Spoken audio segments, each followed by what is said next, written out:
এই ছবিগুলোর দিকে লক্ষ্য করুন। ফেসবুকে প্রথম ভাইরাল চলতেছে এই ছবিগুলো। আপনি যদি এমন সব ছবি তৈরি করতে চান, তাহলে এই ভিডিওটি সম্পূর্ণ দেখুন। কোনো প্রকার স্কিপ করবেন না। আমি স্টেপ টু স্টেপ বাই দেখিয়ে দেবো আপনি এই ছবিগুলো কিভাবে তৈরি করবেন। এজন্য আপনি একটা ছবি প্রথমে ডাউনলোড করে নিন।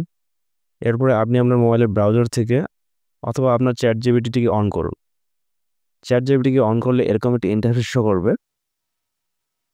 এখান থেকে আপনি উপরে যে 2 ডটটা আছে সেখানে ক্লিক করুন। এখান থেকে আপনি GPTS-তে ক্লিক করুন। এখানে গিয়ে সার্চ করবেন ইমেজ রিক্রিয়েশন প্রো।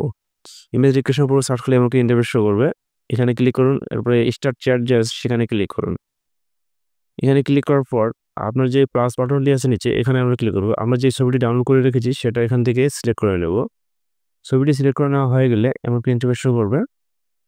আমরা জাস্ট নিচে আস্ক যে ChatGPT রয়েছে সেখানে গিয়ে লিখব JSON। মূলত আমরা একটি কোড তৈরি করব। এই ছবিটির যে JSON কোড ফাইলটি রয়েছে সেটি আমরা কপি করে নেব। আমরা এই ছবিটি ক্লিক করার পর দেখুন কিছুক্ষণের মধ্যে আমাদের JSON ফাইলটি দিয়ে দিচ্ছে। এটি জাস্ট আমরা কপি করব।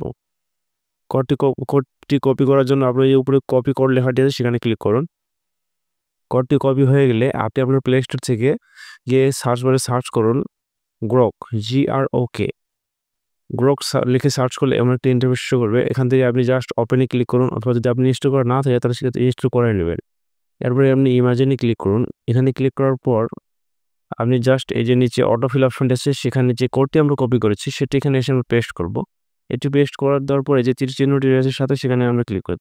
কিছুক্ষণের মধ্যে দেখবেন আমাদের কিছু ছবি তৈরি হয়ে গেছে। ঠিক হুবহু আমরা যে ছবি ডাউনলোড করছি সেটির মতোই, কিন্তু সেটি থেকে ডিফারেন্ট হবে, একই হবে না। কারণ যদি সেটা একই হয়ে থাকে তাহলে সেটা আপনি কপিরাইট ধরবে। কপিরাইট যেন না আসে তাই আমাদের ভিন্ন ভিন্নভাবে ভিন্ন ভিন্ন আকারে সেখানে ছবি তৈরি করে দেবে, একের অধিক। আপনার যতগুলো খুশি আপনি এখান থেকে ডাউনলোড করে নিয়ে আপনি আপনার ফেসবুকে ইউজ করতে পারেন। কোনো প্রকার কপিরাইট আসবে না, কোনো প্রকার রিউজ কন্টেন্টও আসবে না। আপনি এখান থেকে সরাসরি ছবিটি ক্লিক করে এই ডাউনলোড বাটন যে আছে এই অ্যারো বাটনে ক্লিক করলে অটোমেটিক ছবিটি ডাউনলোড হতে থাকবে। এখান থেকে আপনি খুব সহজে ডাউনলোড করে নিতে পারবেন। ভিডিওটি ভালো লাগলে অবশ্যই লাইক করে সাবস্ক্রাইব করবেন।